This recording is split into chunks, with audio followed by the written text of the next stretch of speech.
MP के मन में और मोदी के मन में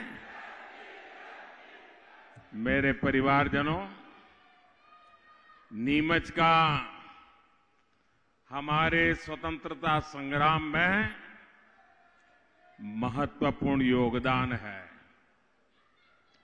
यहां आंदोलनकारियों के लिए सैन्य मुख्यालय बनाया गया था।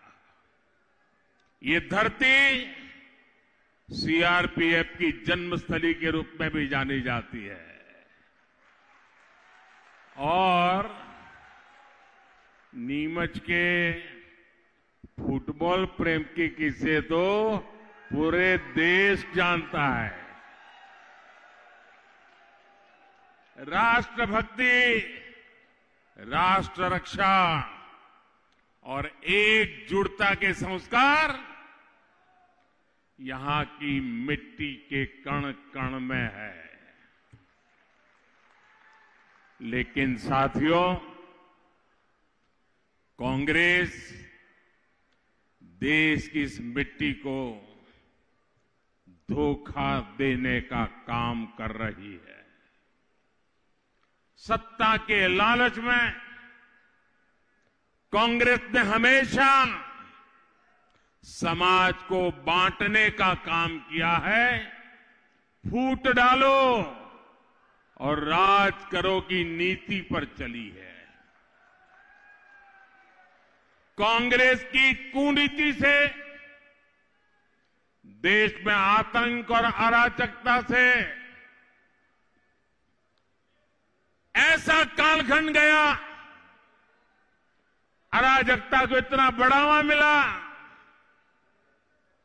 आजादी के समय राष्ट्र निर्माण का जो जज्बा था वो कांग्रेस ने एक परिवार की भक्ति में कुचल करके रख दिया। कांग्रेस की सरकार चाहे केंद्र में रही हो या फिर राज्य में, उसने हमेशा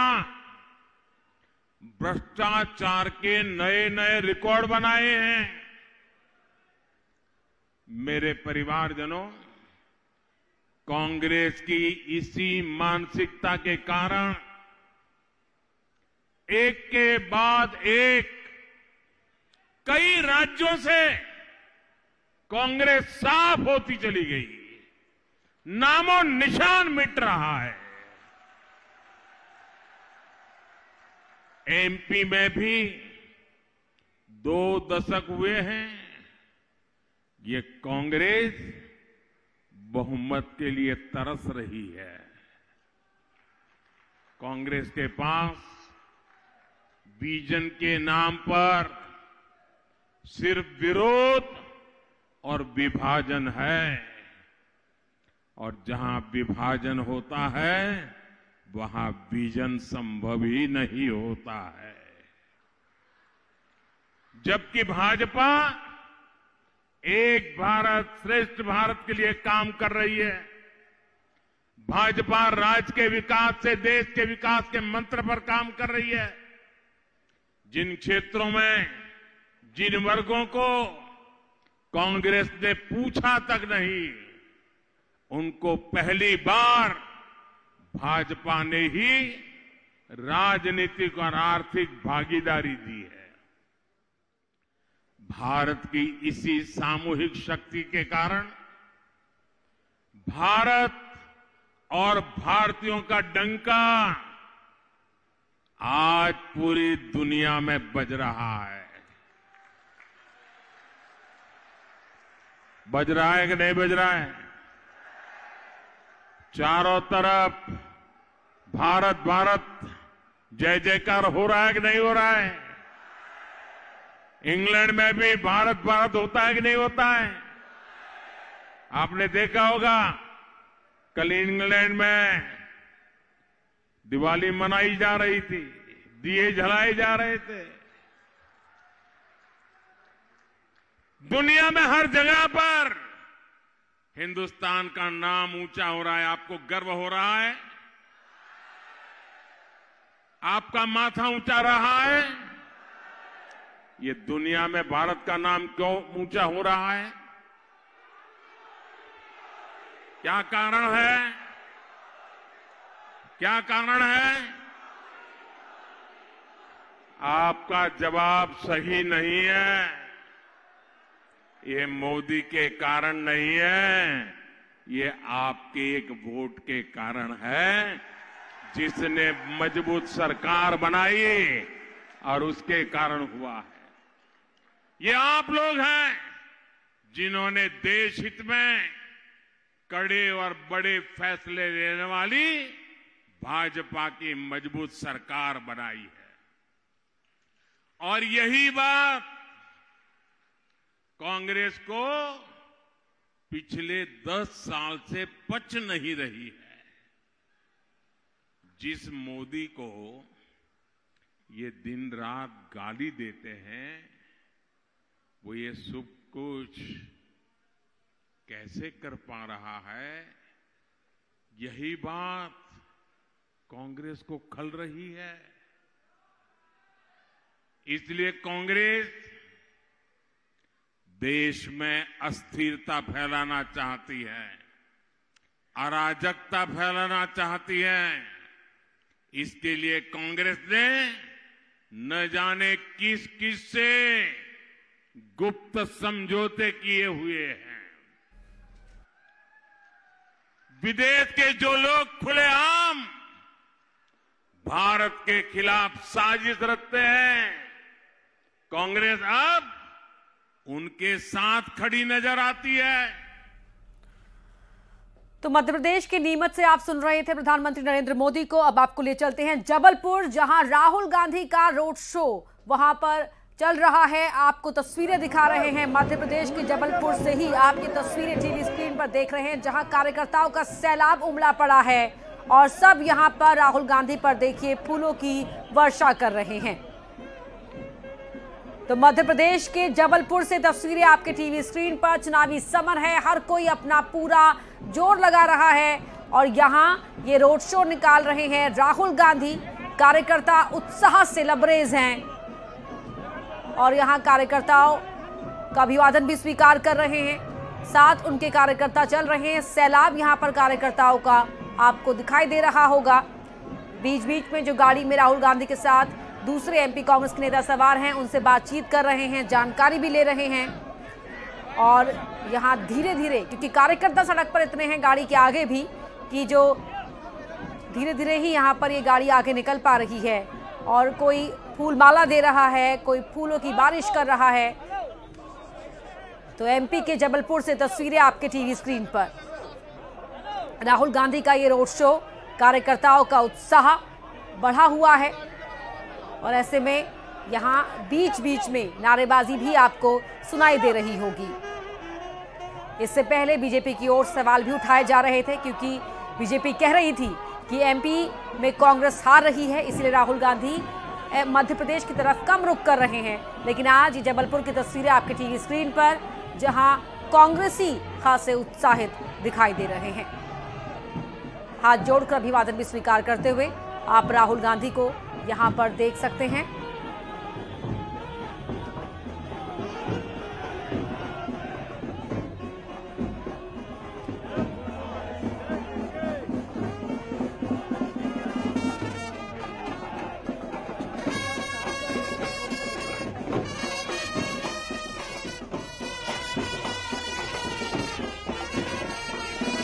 तो जबलपुर में पहुंचे हुए हैं राहुल गांधी। इन तस्वीरों में आप देख रहे हैं उन्हें और किस तरह सड़क पर ये समर्थक हैं, कार्यकर्ता हैं, वो उत्साहित है, वो आपको भी इन तस्वीरों में दिखाई दे रहा होगा। बैंड बाजे की ध्वनि और कार्यकर्ता।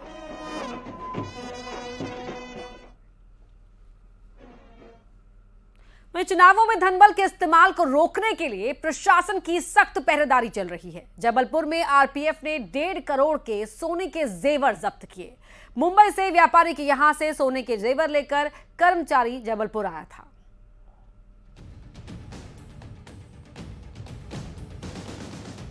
वैसे तो ये सोने की ज्वेलरी किसी कानों में अच्छा लगती है, तो किसी के गले में, किसी की बाजुओं में, तो किसी के नाक में। यह आभूषण जो महिलाओं का श्रृंगार है, महिलाओं के शरीर पर न रहकर आरपीएफ की टेबल पर शोभा बढ़ा रही है। दरअसल मध्य प्रदेश विधानसभा चुनाव में रेलवे पुलिस का सर्च अभियान लगातार जारी है और इसी कड़ी में जबलपुर की आरपीएफ टीम ने बड़ी कार्रवाई की।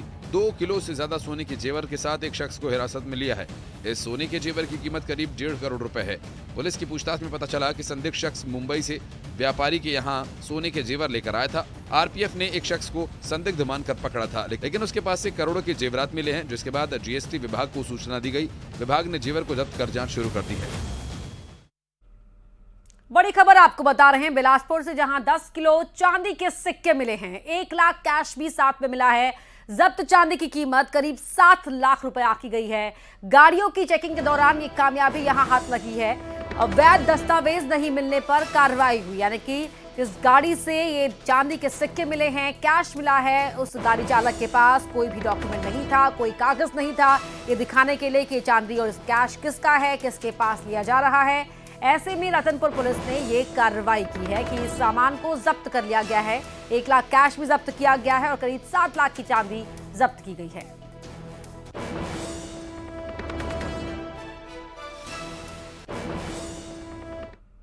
बलौदा बाजार में आबकारी विभाग ने बड़ी कार्रवाई की और 80 लीटर कच्ची शराब को बरामद किया है। साथ ही 3000 किलो लहन भी जब्त किया है। दरअसल विभाग को सूचना मिली थी कि सुढेली गांव में नाले के किनारे भारी मात्रा में शराब बनाई जा रही है, जिसके बाद पुलिस ने यह कार्रवाई की तो 80 लीटर कच्ची शराब बरामद की गई है। बलौदा बाजार की तस्वीरें, जहां पुलिस ने यह कार्रवाई की है। 3000 किलो लहन भी जब्त किया है।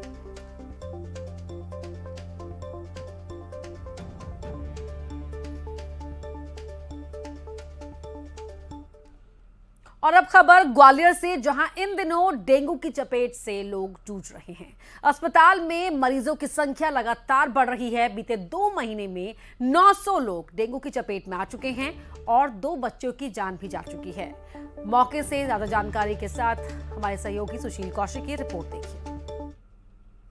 ग्वालियर में डेंगू का कहर लगातार बढ़ता जा रहा है। आलम यह है कि डेंगू के मरीजों की तादाद 1000 के करीब पहुंचने वाली है और लोग डेंगू से किस कदर परेशान हैं, चर्चा करने के लिए हमारे साथ बहुत सारे लोग हैं। विश्वजीत जी, किस तरह के हालात डेंगू से बने हुए ग्वालियर में? देखिए, डेंगू अपना प्रकोप ग्वालियर शहर में पसार रहा है और उस ग्वालियर शहर के बच्चे, जवान, महिलाएं, बूढ़े सब लोग इससे पीड़ित हैं और ग्वालियर के जितने हॉस्पिटल हैं सबसे ज़्यादा मरीज डेंगू के हैं। और सबसे बड़ी बात, चुनाव का माहौल है। जिला प्रशासन, चाहे वो नगर निगम हो, जिला प्रशासन हो या स्वास्थ्य विभाग के अधिकारी हो, सब लापरवाह बने हुए हैं और वो चुनाव में व्यस्त हैं।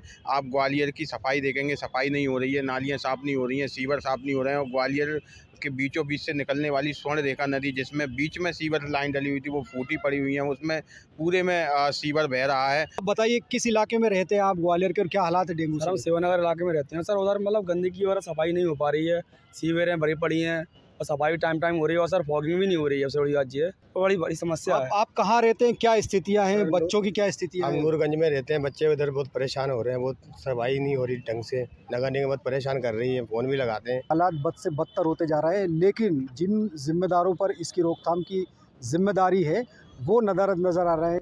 डेंगू के केसेस जो है नॉर्मली इस समय डाउन होना शुरू हो जाते थे, पर इस सीज़न में देखने में आ रहा है कि डेंगू कम नहीं हुआ है। कारण उसका जो समझ में आ रहा है वो ये है कि चूँकि मौसम का परिवर्तन जो होना चाहिए था, जिस हिसाब से हमारा विंटर का आना होता है वो आ जाना चाहिए था। जब विंटर आ जाती है तो मच्छर अपने आप कम हो जाते हैं। और आगे आपको दिखाएंगे चुनाव से जुड़ी हुई खबरें तेज रफ्तार के साथ। पहले यहाँ रुक रहे एक छोटे से ब्रेक के लिए।